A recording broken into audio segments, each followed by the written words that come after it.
बिस्मिल्लाहिर्रहमानिर्रहीम। अल्लाहुम्मा सल्लि अला मुहम्मद व आले मोहम्मद। अस्सलाम वालेकुम। कैसे हैं आप सब? उम्मीद करता हूँ सब खैरियत से होंगे। अल्लाह पाक आप सबको अपने फ़ज़-ए-अमान में रखे, सलामत रखे, आमीन। अच्छा जनाब, as per routine Pakistan stock exchange का डेली रिव्यू अपना आपके साथ शेयर करने वाला हूँ, जो कि होगा आने वाले सेशन 10 जून वेडनेसडे के लिए।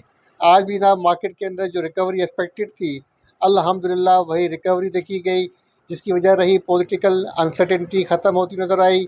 और जो ना मिडल ईस्ट की पोजीशन थी और जो एक्सचेंज ऑफ अटैक हो रहा था इसराइल और ईरान की तरफ से, वो हाल्ट किया गया। इसकी वजह से ना मार्केट में आज रिकवरी देखी गई। इंडेक्स ने 1,70,330 के ऊपर सेशन क्लोज़ किया है। 1376 पॉइंट इंडेक्स ने गेन किए। 0.81% इंडेक्स पॉजिटिव रहा। वॉल्यूम की बात की जाए 209.36 मिलियन के वॉल्यूम लगे, जो कि कल की निस्बत हायर है। इंडेक्स ने आज जो हाई पोस्ट किया 1,71,022 का किया है। जो लो पोस्ट किया 1,70,250 का किया। कंपनीज़ की बात की जाए 89 कंपनीज़ अप रहीं, डाउन 11 रहीं, अनचेंज 0 रहीं। तो cross of the board position buying के रुझान को इंडिकेट कर रही है। टॉप पॉइंट कंट्रीब्यूटर्स की बात करें, एडवांस में नंबर 1 पे रहा यूबीएल। इसने 166 पॉइंट इंडेक्स के अंदर ऐड किए। यूबीएल के हवाले से ना कल आपके साथ मैंने एनालिसिस शेयर किए थे। अगर आपने वो वीडियो देखी हो कल की, तो अल्हम्दुलिल्लाह जनाब यूबीएल जब नेगेटिव था, मैंने कहा था यहाँ से रिबाउंड हो सकता है, तो अल्हम्दुलिल्लाह आज रिबाउंड हुआ है। सेकंड नंबर पे रहा हब पावर, जिसने 105 पॉइंट ऐड किए। एचपीएल ने 89 पॉइंट ऐड किए। लकी सीमेंट ने 86 पॉइंट ऐड किए। मीज़ान बैंक ने 78 पॉइंट ऐड किए। नेशनल बैंक ने 66 पॉइंट इंडेक्स के अंदर ऐड किए। अगर हम बात करें नेगेटिव स्टॉक्स की, नंबर 1 पे आता है पीएसईएल, जिसने 20 पॉइंट डिक्लाइन किए। एमसीबी ने 19 पॉइंट डिक्लाइन किए। थल ने 10 पॉइंट डिक्लाइन किए। पीएसएक्स ने 4 पॉइंट डिक्लाइन किए। जेडीडब्ल्यूएस ने 4 पॉइंट डिक्लाइन किए। साजियो ने ना 3 पॉइंट्स इंडेक्स में से डिक्लाइन किए। अगर सेक्टर वाइज पोजीशन चेक की जाए, सबसे अच्छी परफॉर्मेंस रही कमर्शियल बैंक सेक्टर की, इसने 528 पॉइंट कंट्रीब्यूट किए। सीमेंट सेक्टर ने 163 पॉइंट ऐड किए। पावर जनरेशन ने 127 पॉइंट ऐड किए। ऑयल एंड गैस ने 82 पॉइंट ऐड किए। फर्टिलाइज़र ने 77 पॉइंट ऐड किए। टेक्नोलॉजी सेक्टर ने जनाब 76 पॉइंट ऐड किए। अगर सेक्टर वाइज पोजीशन चेक की जाए ना, तो across of the board positivity नज़र आ रही है। के टॉप 5 वॉल्यूम डे स्टॉक की नंबर 1 पे रहा टीपीएलपी, जो कि 11 रुपीज़ 31 पैसा के ऊपर क्लोज हुआ है। टीपीएलपी के हवाले से ना कल भी हमने शेयर किया था अपने ग्रुप के अंदर कि इसको बाय करें। टारगेट 10 रुपये 47 पैसे का दिया था, जब ये 9 रुपये 70 पैसे के ऊपर ट्रेड कर रहा था, लेकिन हमारी एक्सपेक्टेशन के अबाउ गया है। जिसकी वजह रही ना वफाकी बजट के अंदर प्रॉपर्टी सेक्टर को रिलीफ दिया जा रहा है। इसी न्यूज़ का जनाब इस स्टॉक के ऊपर जो है वो इम्पेक्ट आया है। सेकंड नंबर पे रहा टीपीएल। थर्ड नंबर पे पेस। फोर्थ नंबर पे डब्ल्यूटीएल। पाँचवें नंबर पे रहा वेवसेप। टॉप 5 वॉल्यूम डे स्टॉक के अंदर कोई भी स्टॉक नेगेटिव क्लोज नहीं हुआ। अब बात करते हैं ना टॉप 5 गेनर्स की। नंबर 1 पे रहा एफएनएम। सेकंड नंबर पे एफएफएलएम। थर्ड नंबर पे रहा सीएचबीएल। फोर्थ नंबर पे टीपीएलआरएफ1। पाँचवें नंबर पे पीआईएम पिम। बात करते हैं टॉप 5 लूजर्स की। नंबर 1 पे रहा पाक कतर। सेकंड नंबर पे रहा जूमा। थर्ड नंबर पे रहा आईडीएसएम। फोर्थ नंबर पे डीएसआईएल। पाँचवें नंबर पे रहा रूबी। आज की फाइनेंशियल अनाउंसमेंट की। आज जस्ट सिंगल कंपनी एफपीजेएम की अनाउंसमेंट हुई है और क्वार्टर 1 की अनाउंसमेंट है।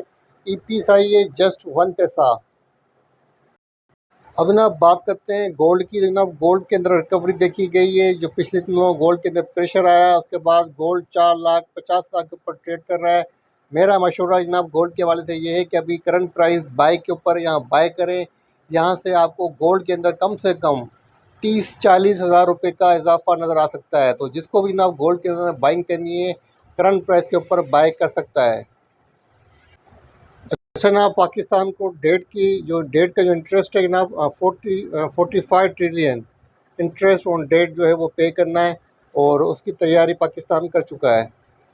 अच्छा जनाब ऑयल की प्राइसेस जो है ना वो तेज़ी से ड्रॉप हो रही हैं।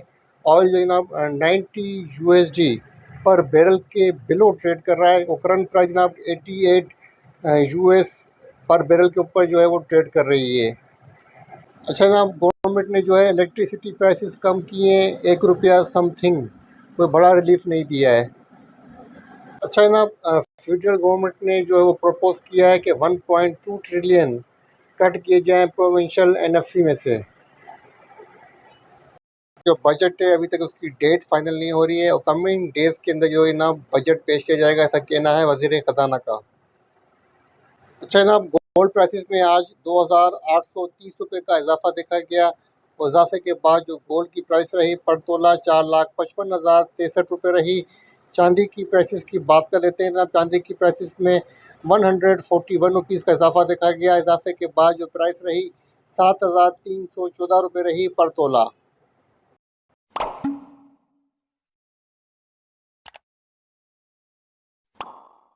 करते हैं पाकिस्तान स्टॉक एक्सचेंज के टेक्निकल चार्ट की, तो के ए सी 100 इंडेक्स का डेली चार्ट आपके सामने ओपन है। चार्ट को थोड़ा सा जूम कर देता हूं ताकि कैंडलस्टिक पैटर्न आपके सामने रख सकूं। जनाब, आज बुलिश स्पिनिंग टॉप कैंडलस्टिक बनी है, एक बड़े गैप के साथ जनाब इंडेक्स ने आज गैप ओपनिंग दी। गैप आपको चार्ट के ऊपर नज़र आ रहा होगा, मैं फिर भी आपको हाईलाइट कर देता हूँ। तो जनाब यहाँ पे आप देख सकते हैं कि आपको गैप नज़र आ रहा होगा। गैप ओपनिंग के साथ जनाब इंडेक्स की position through out the day positive रही, अपनी प्रीवियस क्लोजिंग के अबाव रही। ऐसा एक्सपेक्टेड था क्योंकि कल जनाब जो है वो अटैक्स हाल्ट हुए थे, इसी वजह से मार्केट के ऊपर जो है रिकवरी देखी गई। ऑयल की प्राइसेस भी ड्रॉप हुई हैं और साथ साथ जनाब पॉलिटिकल जो स्टेबिलिटी है वो भी नज़र आ रही है, क्योंकि पाकिस्तान पीपल्स पार्टी और पाकिस्तान मुस्लिम लीग नून जिसकी गवर्नमेंट है जनाब, दोनों के बीच में मुज़ाकरात जो है वो कल कामयाबी से हुए हैं और बजट भी जनाब लाइकली एक्सपेक्टेड है कि फ्राइडे को पेश किया जाएगा। तो जनाब मार्केट जो है वो स्टेबिलिटी की तरफ नज़र आ रही है। खुदा न खास्ता कोई रात को बैड न्यूज़ आती है तो मार्केट रिवर्स भी हो सकती है, लेकिन फ़िलहाल अभी तक जो पोजीशन है वो स्टेबल है। तो मार्केट के अंदर कल फर्दर रिकवरी एक्सपेक्टेड है। अब जब डेली चार्ट के ऊपर मार्केट के पास जो रेजिस्टेंस है, फर्स्ट 1,71,922 की है, सेकंड 1,72,674 की। सपोर्ट की बात करूँ 1,69,230 की। सेकंड सपोर्ट जनाब 1,68,421 की है। तो जनाब मार्केट ने आज अपनी जो क्लोजिंग दी है 1,70,000 लगभग 1,70,140 के पास शॉर्ट टर्म की रेजिस्टेंस थी जो इंडेक्स ने मैनेज की है, क्योंकि फर्दर रिकवरी को फर्दर गेन को जो है वो फेवर कर रहा है। तो कल ना मार्केट के अंदर फर्दर रिकवरी एक्सपेक्टेड है। तो कल की आपकी जो स्ट्रेटजी है वो बाय ऑन वीकनेस रहनी चाहिए। है टीपीएल प्रॉपर्टीज़ की। टीपीएल प्रॉपर्टीज़ का डेली चार्ट आपके सामने ओपन है। आज 11 रुपये 31 पैसे के ऊपर क्लोज हुआ है। आई थिंक अपर कैप के ऊपर क्लोज हुआ है। गैप ओपनिंग के साथ आज अप हुआ था और पोजीशन पॉजिटिव रही और अब इसके पास शॉर्ट टर्म की जो रेजिस्टेंस है वो 11 रुपये 50 पैसे की है। सपोर्ट की बात करूँ 10 रुपये 46 पैसे की इसके पास सपोर्ट बनती है, जो कि पहले इसके पास रेजिस्टेंस थी। यही टारगेट मैंने पहले दिया था जब ये 9 रुपये 50 पैसे के ऊपर ट्रेड कर रहा था। अच्छा जनाब, टीपीएलपी के हवाले से मैं कल के लिए ये मुझे चार्ट के ऊपर नज़र आ रहा है कि कल जनाब ये स्टॉप एंड रिवर्स हो सकता है। अगर ड्यूरिंग मार्केट कोई मुझसे पूछ लेता तो मैं उसको यही कहता कि प्रॉफिट टेकिंग करें और एग्ज़िट करें, क्योंकि मुझे करंट प्राइस के ऊपर हाईली रिस्की लग रहा है और ऐसा लग रहा है कि जनाब कम से कम 10% तक का इसके अंदर रिवर्स आ सकता है और आपको जनाब यहाँ पे प्रॉफिट टेकिंग कर लेनी चाहिए। जिसके पास भी ये है, कल अगर वो प्रॉफिट टेकिंग कर ले तो बेहतर रहेगा, वरना आपकी मर्ज़ी है, होल्ड करें तो होल्ड करें। मैं तो अपनी राय आपके साथ शेयर कर रहा हूँ। करते हैं सेकंड स्टॉक की। सेकंड स्टॉक मैंने चूज़ किया है पेस पाकिस्तान। पेस पाकिस्तान का डेली चार्ट आपके सामने ओपन है। आज पेस 12 रुपये 6 पैसे के ऊपर क्लोज हुआ है और 3 आउटसाइड अप कैंडलस्टिक पैटर्न बना है। बुलिश दोजी कैंडलस्टिक बनी है। इसके बाद शॉर्ट टर्म की जो रेजिस्टेंस थी 12 रुपये 23 पैसे की थी।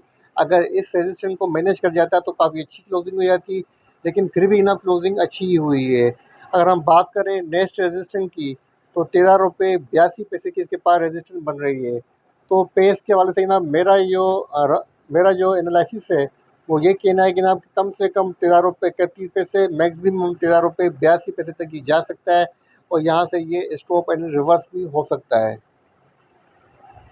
करते हैं थर्ड स्टॉक की। थर्ड स्टॉक मैंने चूज़ किया है एसएनजीपी। एसएनजीपी का डेली चार्ट आपके सामने ओपन है। आज पॉजिटिव क्लोज हुआ है। मॉर्निंग स्टार कैंडलस्टिक पैटर्न बना है।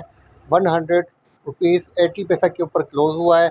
अब इसके पास शॉर्ट टर्म की जो रेजिस्टेंस है वो ना 103 से लेके 103 रुपीज़ 40 पैसे की है, जो कि इसके लिए दर्द सर बनी हुई है।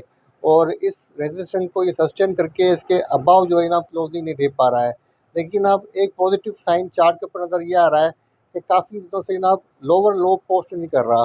आप यहाँ पर देख सकते हैं कि फर्स्ट लो जो पोस्ट किया वो यहाँ किया, सेकंड जो लो पोस्ट किया है ना, स्विंग लो की बात कर रहा हूँ, वो इसके अबाव किया है। और जो थर्ड लो स्विंग लो पोस्ट किया है ना, वो इसके अबाव किया है। मतलब यहाँ पर पोजीशन इस बात की इंडिकेशन दे रही है कि ना नया लो पोस्ट करता हुआ नज़र नहीं आ रहा। इसका मतलब ये ना हो सकता है कि इस बार इस रेंज को ये ब्रेक कर दे, लेकिन फ़िलहाल जब तक ये रेंज ब्रेक नहीं होती है, सस्टेन नहीं होती है, तो हम इसी के ऊपर प्रॉफिट टेकिंग करेंगे, जो कि 103 रुपीज़ 40 पैसा तक जाती है। तो कल एसएनजेबी को करंट प्राइस के ऊपर बाय कर लें, 103 के ऊपर इसमें से एग्ज़िट ले लें। अगर आपको 3 रुपये मिल जाते हैं, 100 रुपीज़ का स्टॉक आपको 3 रुपये दे देता है, तो 3% तक का गेन बन जाता है, जो कि इंट्राडे बेसिस के ऊपर इनफ रहेगा। इसी के साथ इजाज़त दीजिए, दुआओं में रखिएगा। अल्लाह हाफ़िज़।